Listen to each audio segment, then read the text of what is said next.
Good morning.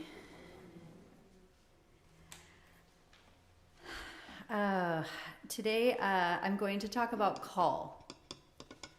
The kind of call that Jesus gave to Matthew and to the other disciples when he would just walk by them and say, "Follow me." And apparently they did that.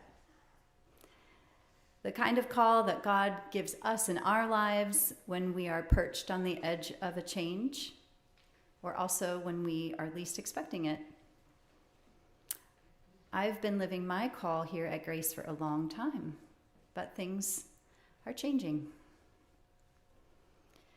This upcoming move for our family is a plan that we've been discussing for a couple of years, maybe even has been in the back of my head even longer.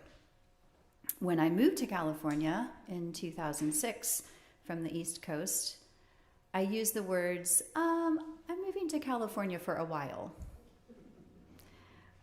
It seems that I wasn't ready to commit to being here for the long term. Now, Matthias and I are doing the same thing. We're saying that we're trying Ohio and we'll see, and we can always come back. And we're hearing that from a lot of other people. You can always come back. And in all of this, I've been trying to reconcile my process, our process, with the idea of a call. I'm a pretty determined person. Once I get something in my mind as a plan, I follow through, sometimes to my own detriment. And there are definitely times in this process where I thought that I was doing that, or maybe I was being selfish. But now I've gotten to see that there is a call in this move. I didn't understand it or feel it right at first when we started down this path, but that's not a new experience for me. That happened in my ministry here too, where I didn't recognize a call right away. Less than a month after my 27th birthday, I was hired to be the senior high ministry leader here at Grace in a new youth program. Gail Davies was my counterpart, leading the junior high youth group. Together, we quickly realized that this was way more work than either of us were expecting, or maybe were even prepared for. Starting a ministry takes much more than a couple of binders of curriculum, a list of people in the church who have teenagers, and a basement.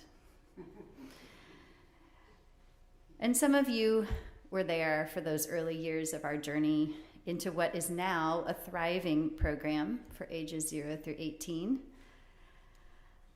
I'm not going to get into the dirty details, but suffice it to say, it was difficult. I'm a very loyal person, and as mentioned, maybe have more tenacity than is sometimes healthy for me, so I just kept trying things. I took the youth to Tahoe, trampoline parks, bowling, arranged pool parties and barbecues and movie nights, just as heavily as I arranged spiritual formation and experiences. Gail came up with the idea of a mission trip. And so we took our first one to New Orleans in 2010. And that was the thing. The youth, as well as the adults who went on that first trip, came back energized in a new way. And right around that time, we also began a relationship with Ministry Architects, the consulting firm that helped us build the sustainable scaffolding for our youth ministry. God gave me a couple of chances in those years to see that the work I was doing at Grace Church was a call. But I didn't get it the first time that I was given that opportunity.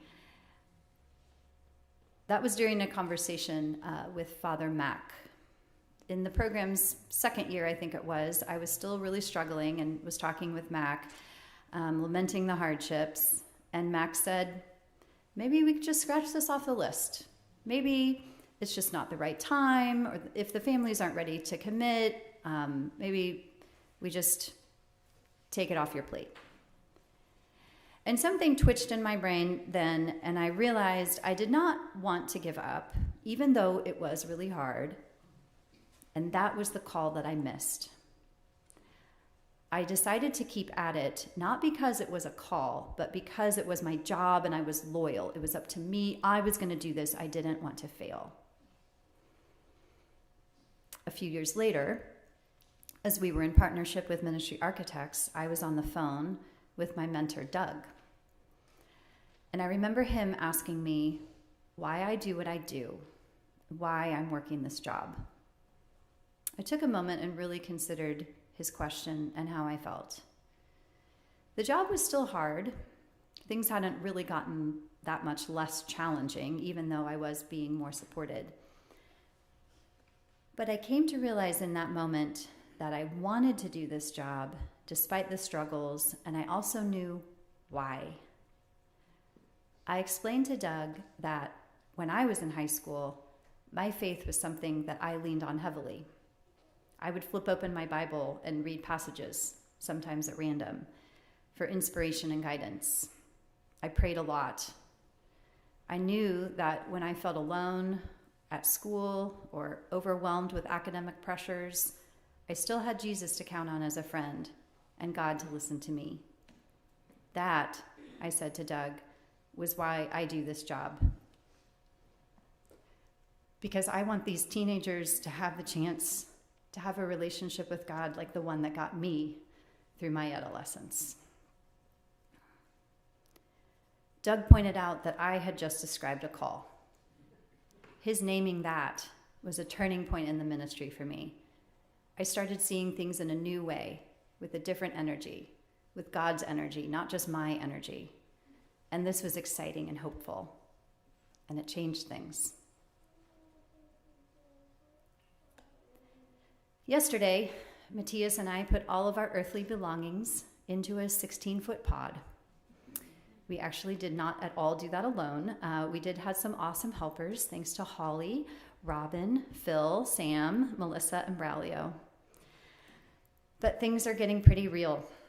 We leave here on Wednesday with the Tizay team, and we don't know when we're coming back. It will be a while. This is the only life Matthias has known in America, and the only life that Noah has known ever. That's not small. I'm leaving behind friends that I've had for almost 2 decades and a career I literally built from nothing. Matthias leaves behind a job he really loves. Noah leaves behind godparents whom he loves. That kid does not give me a second glance when I drop him off at Terry and Ben's house. I've had a lot of doubts through this journey of moving preparation. A lot of times that I wanted to reverse it. I wanted to stay in my comfortable, happy little setup where I knew I was safe and I knew what I could expect. And then I read a letter from my sister that she wrote for the book that you're all making for me. She opens with a commentary about how hard she knows this decision has been for me, and that my heart is always to help others, and so to do something that is really just for my family is not easy. She writes, I am certain that your village there is going to miss you tremendously, and your heart will ache for them. But we cannot wait to have you back. I am already daydreaming about the times we can meet up for dinner, celebrate milestones together, and have campouts and go on adventures. Big or small, having family by your side makes everything better. Reading her letter, which goes on to describe more particular memory-making opportunities, suddenly made me understand that this move is indeed a call. It is exactly a call. It is the call to me as a sister and a daughter, a call to Matthias as an uncle, and a call to Noah as a grandson, nephew, and cousin. It is a call to love. When I started to write this sermon, after I read the lessons for today, I visited the Working Preacher website that I really like to use as a resource. The tagline on one of the commentaries almost knocked me off my chair. It says, God never calls us to something. without first calling us away from something.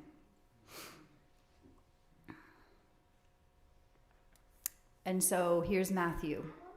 He just gets up and follows Jesus. Here's a guy who's making good money being a tax collector, a person nobody likes, but he knows what he's doing. And here is Jesus walking by Matthew's comfortable, happy little setup. And Jesus was like, nope, I have something else for you. And Matthew said yes. He likely did not know what awaited him. He might have not had a letter from his sister to convince him, but there was a call. He walked away from the known, established way of doing things and joined a team of outcasts who ended up changing the world. God never calls us to something without first calling us away from something. Each of you here today in the Grace Church community, each of us has a chance to heed a call and change the world. We just have to listen to Jesus. We have to leave our comfortable, happy little setup, maybe say goodbye to friends or a vineyard view. Grace is changing. God's calling our family to Columbus, Ohio, which means away from you. This ministry is in the very capable hands of Sarah to oversee it, and all of the volunteers who work alongside the children and youth. They're so well equipped to keep it running. I am not at all worried about the ministry. The church, and I say that with the capital letters, is in our hands, ours. We are the ones who have to leave our comfortable, happy little setup. And the way I see it, that means things like worshiping with people who don't look like us or speak the same native language as we do. And then maybe even talking to them at coffee hour and understanding who they are, not because it's the right thing to do or we feel obligated, but because it's uncomfortable and we know that's how God works. It's being okay with whatever food is or is not at coffee hour, or if there even is a coffee hour. There's one today. It's volunteering for something that we never saw as our job before. It's sitting in that garden that Gail tends every week and seeing that as an invitation to somebody that we might never have considered as the church type, but maybe they are the garden type, and there's something there for them. It looks like conversations about pronouns and gender identity, because over 5% of people under 30 say their gender is different than their sex assigned at birth, and aren't they the future of the church? Paul writes in his letters to the Romans that God calls into existence the things that do not exist. The church is changing. The new church that wants to be born does not look like this. Our call is realizing that the reason we come here and do this work is because God has gotten us through something, and we want others to have it too. It's understanding our call to the unknown, messy place where Jesus eats with tax collectors and sinners, away from the comfortable, happy little setup and into love.